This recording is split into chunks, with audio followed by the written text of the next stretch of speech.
নমস্কার। যুক্তি তর্ক সঙ্গে অর্কয় আপনাদের স্বাগত। আপনাদের সঙ্গে আমি অর্কপ্রভ সরকার। প্রথমে দু একটা খবর দেয়া যাক। আপনারা জানেন ইতিমধ্যেই যে তেহরিকে তালিবান পাকিস্তান 18 জন প্রযুক্তিবিদকে তুলে নিয়ে গেছে খাইবার পাখতুনওয়া থেকে। তারা পাকিস্তান অ্যাটমিক এনার্জি এজেন্সি, যা ওদের যে সংস্থা রাষ্ট্রায়ত্ত, তার সঙ্গে যুক্ত। ওই অঞ্চলে ইউরেনিয়াম সমৃদ্ধ কিছু অঞ্চল আছে যেখানে ইউরেনিয়াম পাওয়া যায়। এই 18 জন প্রযুক্তিবিদ, তাদের মধ্যে কেউ জুনিয়র সায়েন্টিস্টও থাকতে পারেন, তাদের তেহরিকে তালিবান পাকিস্তান উঠিয়ে নিয়ে গেছে এবং ভিডিও বার্তায় তারা তাদেরকে মুক্ত করার জন্য পাক সরকারের কাছে আহ্বান জানিয়েছে। 2, বিশ্ববাসী আতঙ্কের প্রহর গুনছেন। আবার বুঝি না 9/11-র ঘটনা ঘটে,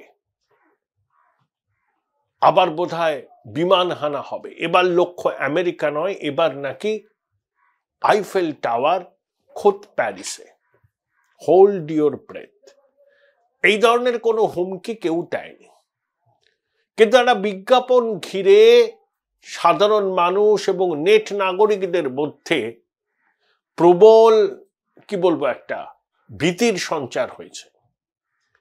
পাকিস্তান ইন্টারন্যাশনাল এয়ারলাইন্স একটা বিজ্ঞাপন দিয়েছে, তাতে আইফেল টাওয়ারের ছবি, পাশ দিয়ে একটা বিমান যাচ্ছে, লেখা আছে প্যারিস উই আর কামিং। দীর্ঘ 4 বছর ধরে ইউরোপের আকাশপথ পাকিস্তান ইন্টারন্যাশনাল এয়ারলাইন্স ব্যবহার করতে পারত না, বিধিনিষেধ ছিল। 10ই জানুয়ারি সেই বিধিনিষেধ প্রত্যাহার হয়েছে। পাকিস্তান ইন্টারন্যাশনাল এয়ারলাইন্স, তাদের ন্যাশনাল ক্যারিয়ার, তারা এবার ইউরোপের বিভিন্ন ডেস্টিনেশনে বিমান চালাবে।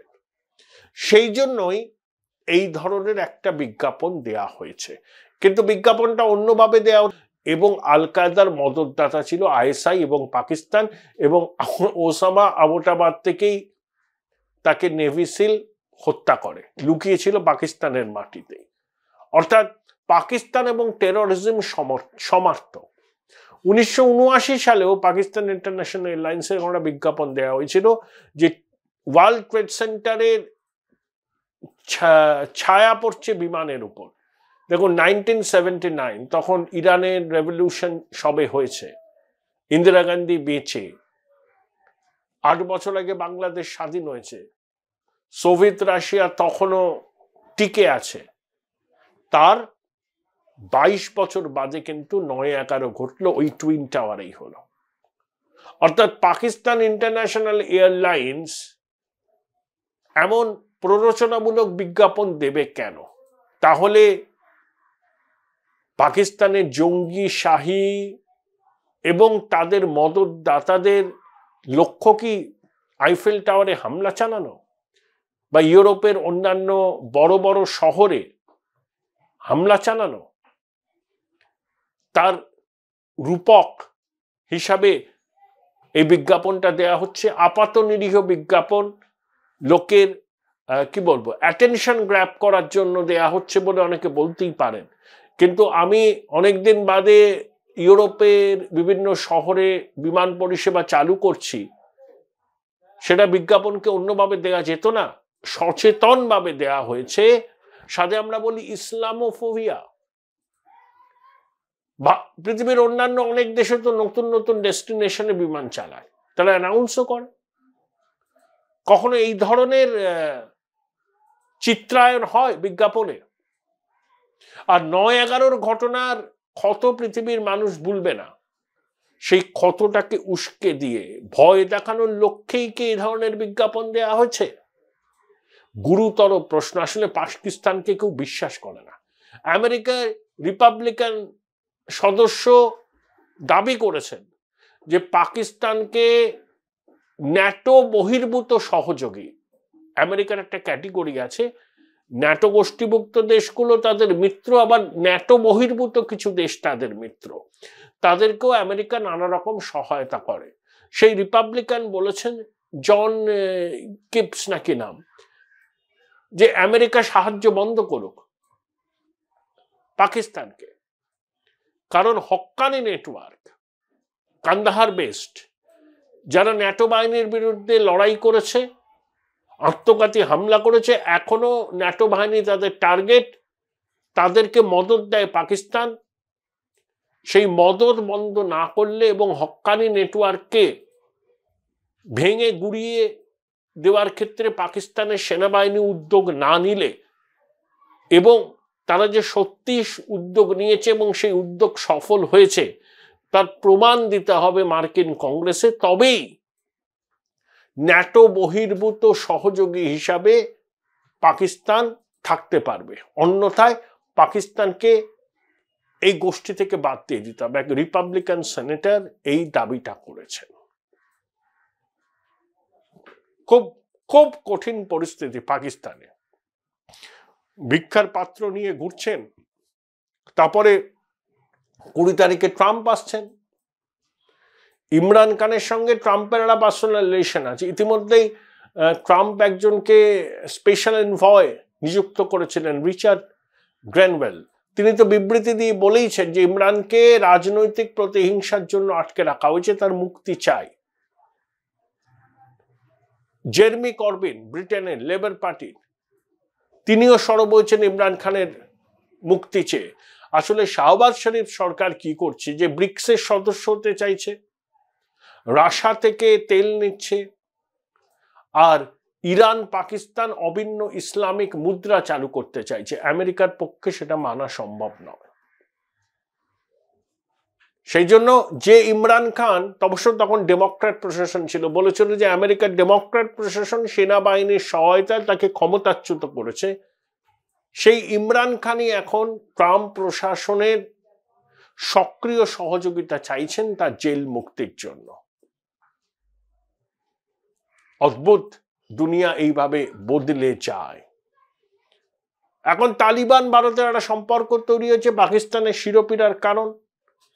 তাই শত্রু শত্রু আমার বন্ধু বলে তারা নর্দার্ন অ্যালায়েন্সের সঙ্গে একটা সম্পর্ক তৈরি করতে চায় না। আবার এই নর্দার্ন অ্যালায়েন্স এখন তাজাকিস্তানে থাকে। আহমেদ শাহ মাসুদ, আমরুল্লাহ সালে, আহমেদ শাহ মাসুদের ছেলে আহমেদ মাসুদ, যে নর্দার্ন অ্যালায়েন্স আইএসআই পাকিস্তান সেনাবাহিনীর ঘোষিত শত্রু ছিল, সেই নর্দার্ন অ্যালায়েন্সের সঙ্গে এখন পাকিস্তান সম্পর্ক শুধরাতে চায়। তাদের সহায়তায় ওয়াখান করিডোরকে কবজা করতে চায়। কিন্তু তাজাকিস্তান এখনো নন কমিটাল, তারা এর মধ্যে নিজেদের ড্র্যাগ করতে চাইছে না। Join Indian Institute of Hotel Management now. Right choice, right decision. আর তালিবান ভারতের সম্পর্ক আস্তে আস্তে শুধরোচ্ছে। তো পাকিস্তান ভাবছে আমরা এতদিন তালিবানকে মদত দিলাম, তালিবান এখন ভারতের কোলে উঠে পড়েছে। আসলে ভারত তো আধিপত্য প্রতিষ্ঠা করতে চায় না। তালিবানকে হিউম্যানিটেরিয়ান সাপোর্ট দিয়েছে, ভ্যাকসিন সাপোর্ট দিয়েছে, ইনফ্রাস্ট্রাকচারে সাপোর্ট দিয়েছে, এবং চাবাহার বন্দর যদি তালিবানরা ব্যবহার করতে চায় ভারত সরকার অনুমতি দিয়েছে, এবং বলেছে তালিবানকে আমরা ব্ল্যাঙ্ক চেক দিয়ে দিলাম, একটাই কন্ডিশন, তালিবানের মাটি থেকে বা আফগানিস্তানের মাটি থেকে যেন ভারত বিরোধী কার্যকলাপ না হয়। তাই ঘুম উড়েছে পাকিস্তানে।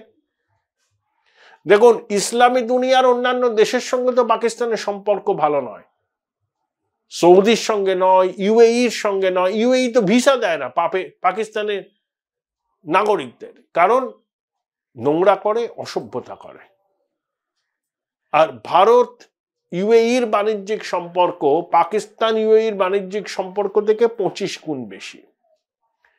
সৌদি যুবরাজ MBS নরেন্দ্র মোদীর ঘনিষ্ঠ বন্ধু, তিনি, পুতিন, মোদিজি, ট্রাম্প, এই চারজনের মধ্যে একটা ব্যক্তিগত সম্পর্কের রসায়ন আছে।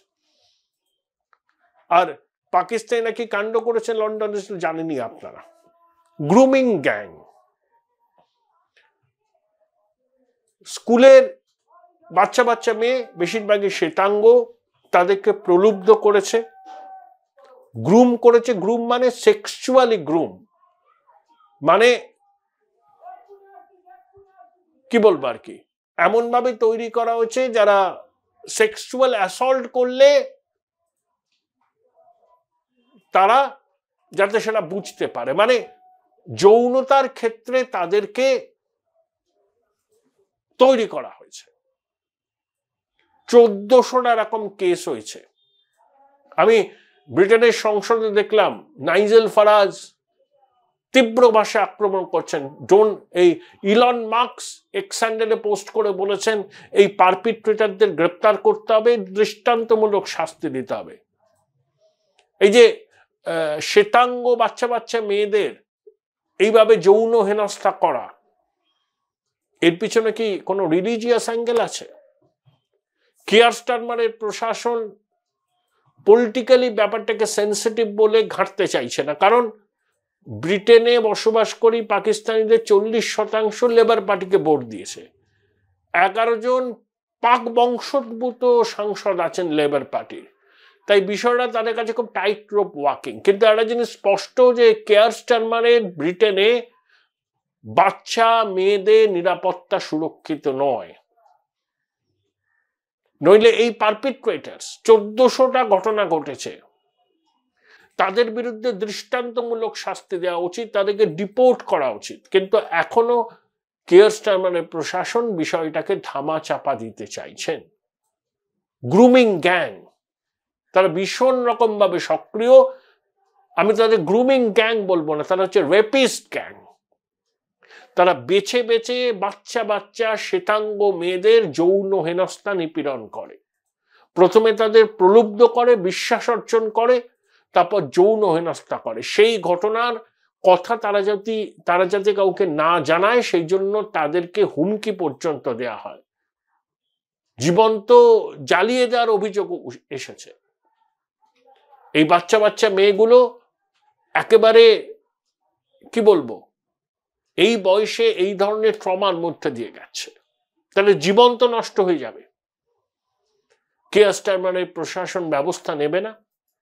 এলন মাস্ক অনেক কথা বলেন, কিন্তু এই যে এক্স হ্যান্ডেলে যে পোস্টটি করেছেন সেটা কিন্তু শিউরে ওঠার মতো। এই হচ্ছে পাকিস্তানের চরিত্র। ইউএই ভিসা দিচ্ছে না, ব্রিটেনে গ্রুমিং গ্যাংয়ের সন্ধান পাওয়া গেছে, 3 করে বাচ্চা পাকিস্তানে স্কুলে যেতে পারে না, তারা পাথরবাজি করে। শাহবাজ শরীফ ভিক্ষার বাটি নিয়ে ঘুরে বেড়াচ্ছেন, আমাকে $1 বিলিয়ন দাও।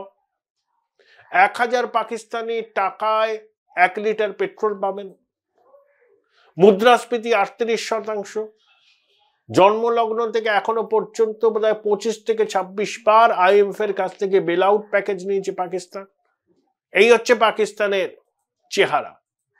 পাকিস্তান ইন্টারন্যাশনাল এয়ারলাইন্স তো নিলামে উঠেছিল, কিন্তু ফিউ টেকার বা এনি টেকার বলতে পারেন, একজনই মাত্র বোধহয় বিডে অংশ নিয়েছিল। আর ফ্লিট সাইজও পাকিস্তান ইন্টারন্যাশনাল এয়ারলাইন্সের খুব কম, রক্ষণাবেক্ষণ হচ্ছে না। সম্ভবত মোট 32টার মতো ক্যারিয়ার আছে।